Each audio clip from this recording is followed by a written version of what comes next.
तालियां। आइए महाराज।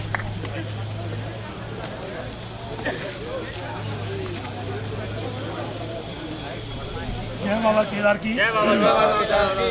सर्वप्रथम भगवान केदार जी के चरणों में साष्टांग प्रणाम करते हुए भगवान भैरवनाथ जी को नमन करते हुए हमारे केदार सभा के तेज माननीय शुक्ला जी, महामंत्री श्री कुबेरनाथ जी पोस्ती, महासभा के कोषाध्यक्ष श्री जुगाड़ जी और हमारे ज्येष्ठ श्रेष्ठ भ्राता कनिष्ठ भ्राता सब लोगों को मेरा प्रणाम। आज हमारी जो रैली जो देवस्थान बोर्ड के विरोध में जो हमारी रैली होने जा रही है, मुख्य यात्रियों को जो है सरकार के द्वारा यात्रियों के साथ जो अव्यवहार किया जा रहा है, हम चाहते हैं ई पास की व्यवस्था सरकार खत्म कर दे और यात्रियों को तीर्थों में आने दे। लेकिन सरकार का जो ये रवैया है, ये रवैया बिल्कुल अच्छा नहीं है। हम कोई विकास के विरोधी नहीं है, हम चाहते हैं केरल में विकास हो और हमारे बुजुर्गों ने सदी से मांग की है कि रात को मोटर मार्ग से जोड़ दिया जाए। लेकिन दुख का विषय है, मोटर मार्ग के बजाय सरकार यहाँ खनन करने जा रही है। इसका हम पूर्ण विरोध करते हैं और माननीय भगवान जी ने कल बहुत कुछ कहा था जो कि बड़ा गंभीर और सोचनीय विषय है। मैं अपने युवा साथियों से कहता हूँ, उनने जो कुछ कहा है वो सही और सत्य का है और हमें उसे मंडन करना चाहिए कि मैं भी वही बात बोलूँगा तो बात वही है। मेरा आपसे एक ही अनुरोध है कि माननीय प्रधानमंत्री जी ने 7 तारीख को कहना था, लेकिन हमारे रैली को देखते हुए, हमारे आयोजन को देखते हुए उन्हें अपनी रैली निरस्त कर दी है और 7 तारीख की रैली को जो है उन्हें नवंबर के पहले हफ्ते में कर दी है। मेरा सभी युवा साथियों से अनुरोध है, देवस्थान बोर्ड का हमारा विरोध है। हम जो कुछ कर रहे हैं वो यात्री के हित में कर रहे हैं। हम चाहते हैं यात्रियों को केरल में स्वच्छ रूप से आने दे दिया जाए।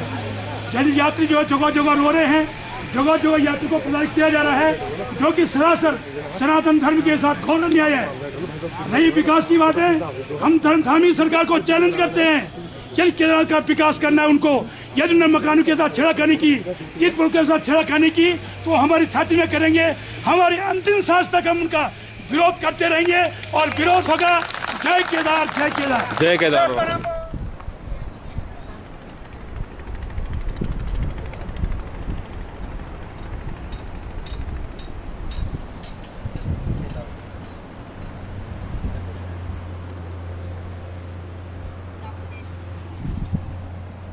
यहाँ पे वो नहीं है, यहाँ पे ओपन है, यहाँ पे कोई गैस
के बीच में से निकल रहा पानी।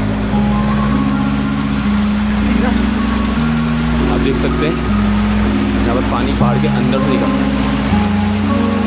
Like beautiful natural. Taste some water and let you know. Wow, अमृत। This is the Amritdhara actually. और ये जो घाटियाँ हैं, यहाँ पर बहुत सारी जड़ी बूटियाँ हैं। जैसे आपको पता है यहाँ पर बहुत सारी जड़ी बूटियाँ हैं, कीड़ा जड़ी से लेकर कितनी बड़ी जड़ी बूटियाँ हैं।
केदार वैली, जय बाबा केदारा।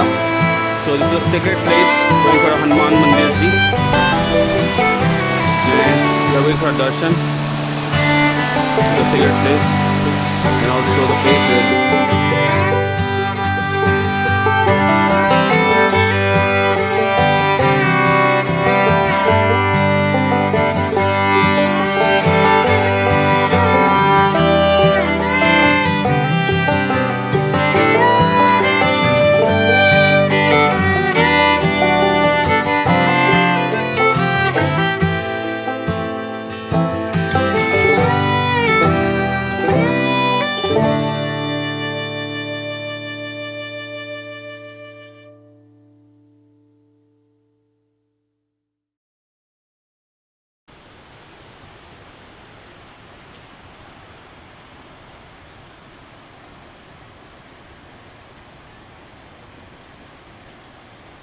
यही वो जगह है जहाँ पर मोदी जी ने रहकर वनवास अपना कराए, तपस्या करी है।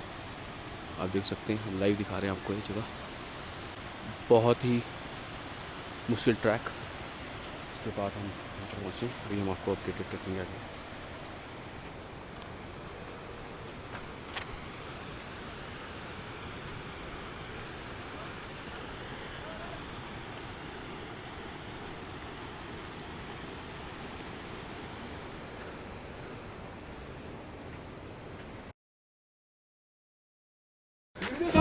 जय श्री राम, जय हनुमान, जय श्री राम।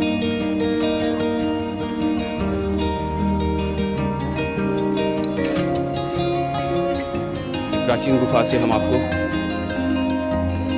जय श्री राम सभी के दर्शन के लिए जय श्री राम। गुफा, ये पत्थर की गुफा है।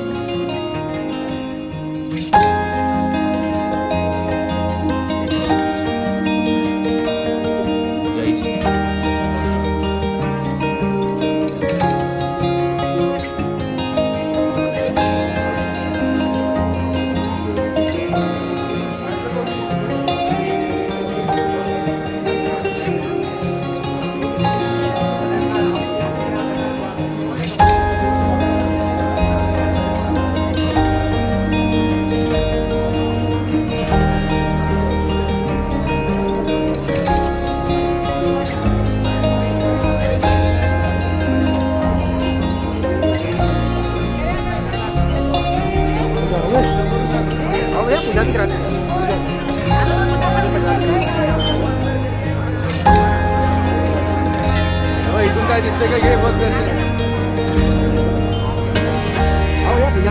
आतमध्ये कॅमेरा नाही सोडत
ये हमेशा चलते हैं बारों में जब बरसों से ऐसी जी त्रेता युग त्रेता युग से। त्रेता द्वापर में स्वयं जलती थी।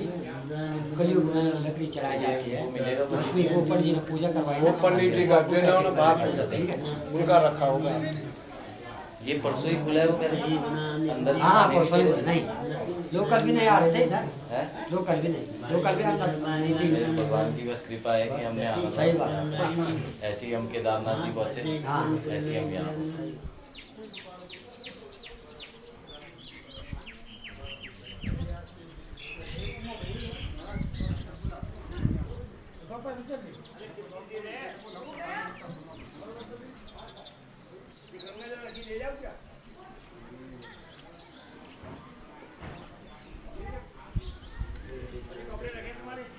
एक बार प्रसाद ले लो फिर आना।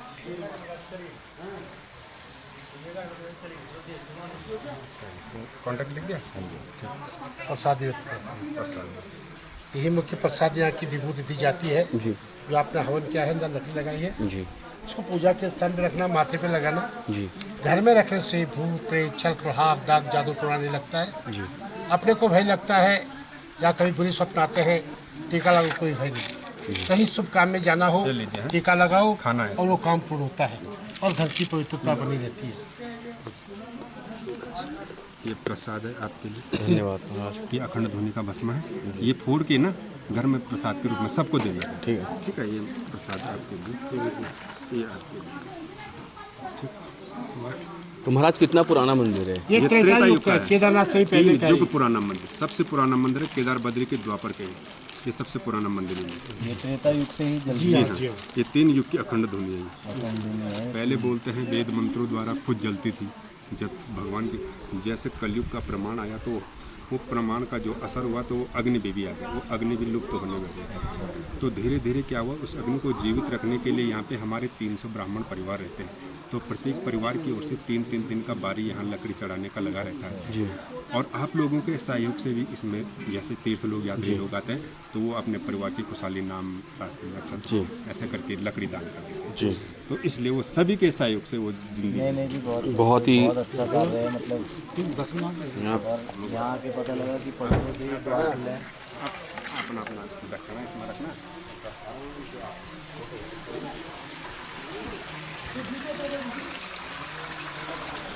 ये आप देख सकते हैं, ये वही जगह है जहाँ पर माँ पार्वती और भोलेनाथ की शादी हुई थी। और ये अखंड ज्योति है जो त्रेता युग से जल रही है। और ये आप देख सकते हैं, ये महादेव कुंड है, रुद्र कुंड, और ये विष्णु कुंड, और ये माँ सरस्वती कुंड। यहाँ पर पूजा, यहीं पर माँ शक्ति और भोलेनाथ की शादी हुई थी। यहाँ पर कुंड है, ये माँ सरस्वती कुंड, और ये विष्णु कुंड, और ये रुद्र कुंड। ये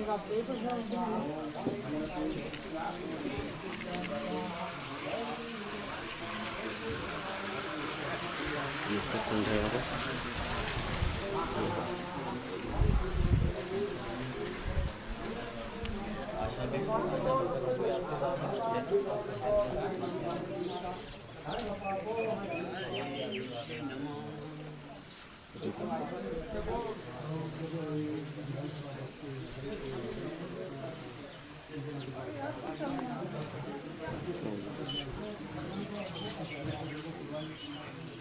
और भोलेनाथ जी की यहाँ पर शादी हुई थी। और यह पंडित जी हैं जो हमें विस्तार से बताएंगे कि यहाँ पर क्या कथा है इसकी।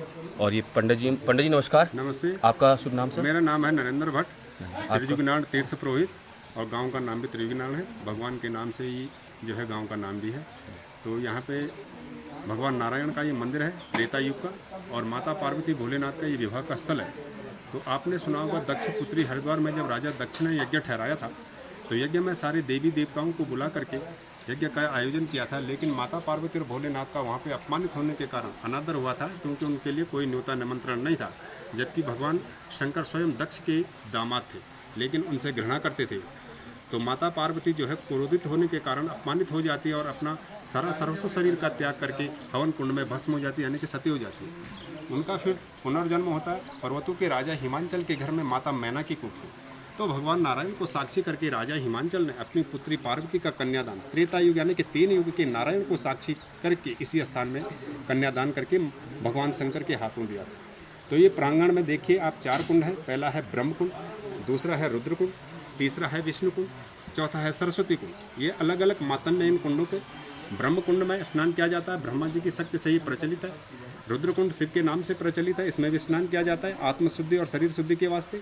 तीसरा विष्णु कुंड है, आचमन का कुंड है। 3 बार ओम नमो नारायण करके केशवाय नमो, ऋषिकेशाय नमो, गोविंदाय नमो करके यहाँ पे आचमन किया जाता है। आप चाहो तो पूजा के लिए ये जल अपने घर भी ले जा सकते हैं, बहुत पवित्र माना जाता है जल को। और चौथा सरस्वती कुंड है, वहाँ पे देव ऋषि मानसिक पितृ तर्पण किए जाते हैं। जैसे आपने सुना होगा गया में और बद्रीनाथ ब्रह्म कपाल में पिंडदान होता है, तो त्रियुगी नारायण की ये सरस्वती धारा है, यहाँ पे अपने पितरों के निमित्त जलदान दिया जाता है। वहीं पे भगवान शंकर और माता पार्वती का जोड़ा मूर्ति है। आप जो लोग चाहे तो वहाँ पे सौभाग्य पूजा भी कर सकते हैं, पंचोपचार पूजा वहाँ पे की जाती है। और वहीं पे धर्मशिला है, जहाँ पे माता पार्वती का कन्यादान हुआ था, वो धर्मशिला प्रचलित है। उस समय में राजा लोगों ने वहाँ पे बहुमूल्य रत्नों का दान किया था, 1.25 लाख गायों का दान किया था। वहाँ पे गौ किला भी है। और वहाँ पे जो है इस समय में इतना रत्न किसी प्राणी के पास नहीं है, तो यहाँ पे चावल दान, अन्न दान, फल दान, स्वर्ण दान, गाय दान करके यहाँ पे माता पार्वती के निमित्त प्रसाद भोग चढ़ाया जाता है। अब बाकी आगे भगवान के दर्शन हैं और त्रेता युग की अखंड धुनी है। भगवान के गर्भ गुफा में आपने दर्शन देखा होंगे। बीच सेंटर में भगवान विष्णु चतुर्भुज नारायण, दाएं भाग डोले में लक्ष्मी है, वाम भाग में सरस्वती है। भगवान के चरणों में ताम्रशिला है जिसमें 108 शालिग्राम है। बाकी पीछे दीवार पे ताम्र वर्ण में आपने 2 मूर्ति देखी होंगी, क्षेत्रपाल भगवान, बद्री नारायण और रामचंद्र भगवान जी, आदि गुरु शंकराचार्य जी। और भगवान के सामने चांदी का अखंड दीपक है, चांदी का, और दीपक के नीचे शिव और पार्वती का सौभाग्य जोड़ा मूर्ति है वर वधू के रूप में। और वहीं पे एक बड़ी सी मूर्ति है श्री सत्यनारायण भगवान की। तो ये अंदर का वर्णन है। बाहर त्रेता युग की अखंड धुनी है, जहाँ पे 3 युग से ये अग्नि प्रज्वलित है। आप लोग अपने सहयोग से लकड़ी दान कर सकते हैं, हवन कर सकते हैं।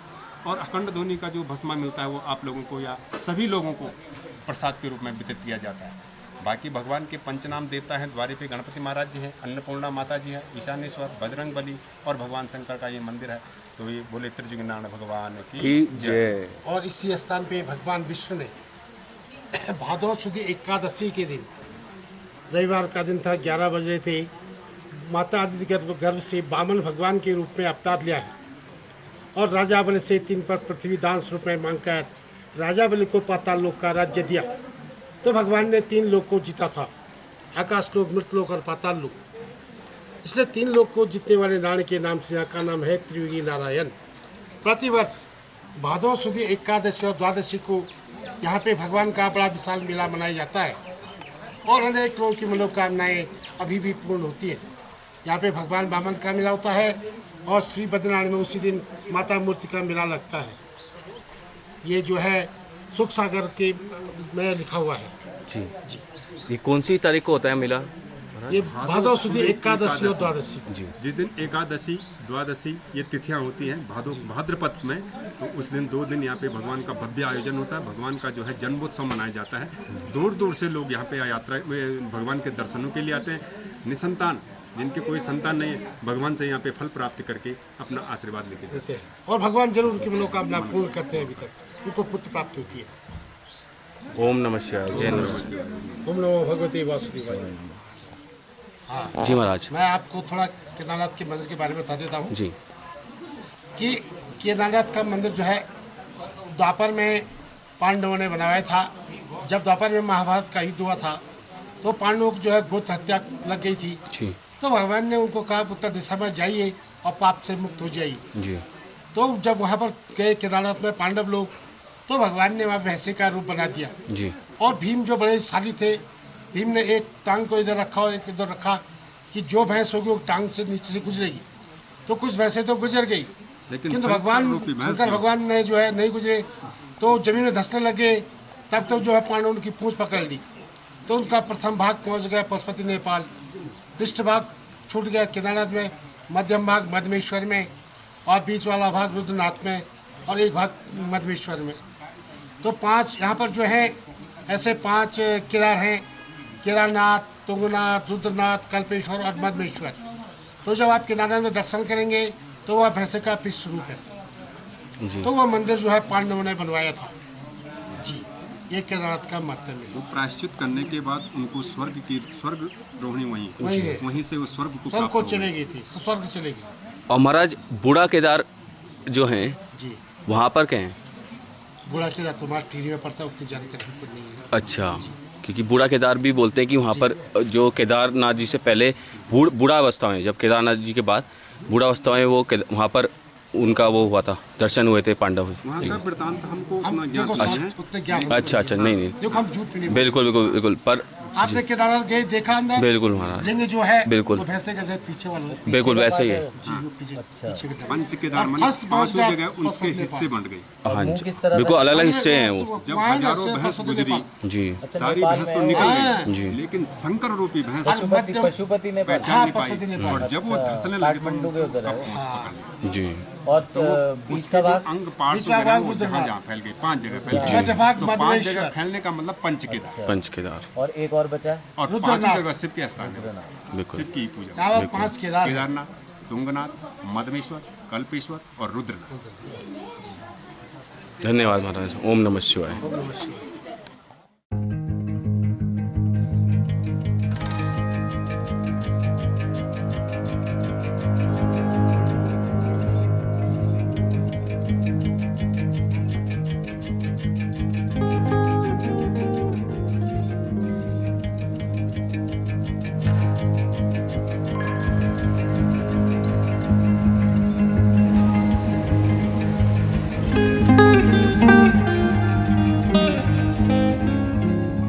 काशी विश्वनाथ भगवान की जय। ये गुप्त काशी काशी विश्वनाथ जी कहते हैं द्वापर युग में जब महाभारत का युद्ध हुआ, पांडवों को गुरु हत्या गोत्र हत्या का पाप लग गया था। वो अपने पापों के निवारण के लिए उत्तर में हिमालय में आए थे। उस समय भोलेनाथ का ये तपस्थान था। बाबा यहाँ पे साक्षात बैठ के तप करते थे। जो ही पांडव यहाँ पहुंचे, भोलेनाथ ने गुप्तवास ले लिया, छुप गए, पांडवों को दर्शन नहीं दिया। इसलिए पांडवों ने इस स्थान का नाम गुप्त काशी रखा। फिर पांडवों ने यहाँ पे कई वर्षों तक तपस्या की। बाबा ने इसने स्वयं मूलिंग के रूप में दर्शन दिया, लेकिन पांडवों के मन को शांति नहीं मिली। हमें तो साक्षात दर्शन चाहिए भोलेनाथ का। उन्होंने इस मंदिर का निर्माण किया और केदारनाथ जी को चले गए। बाहर जो दोनों धाराएं हैं, गौमुख से गंगा धारा, आदिमुख से यमुना धारा। गंगा और यमुना की धारा बाबा की दाहिनी ओर से गंगा धारा और बाईं ओर से यमुना की धारा बहती है। स्कंद पुराण के केदाराखंड में इस मंदिर का वर्णन आता है कि कल ये केदारनाथ से 100 योजन की दूरी पे दक्षिण की ओर एक काशी नामक स्थान है, जहाँ पे भोलेनाथ गुप्त रूप में वास करते हैं। इस कलिकाल में जो मनुष्य गुप्त काशी का दर्शन करेगा, उसे जाने अनजाने में जो पाप हो जाते हैं वो यहाँ पे गुप्त हो जाएंगे, उन पापों से मुक्ति मिल जाएगी। बोले काशी विश्वनाथ भगवान की जय। धन्यवाद महाराज। ओम नमः शिवाय।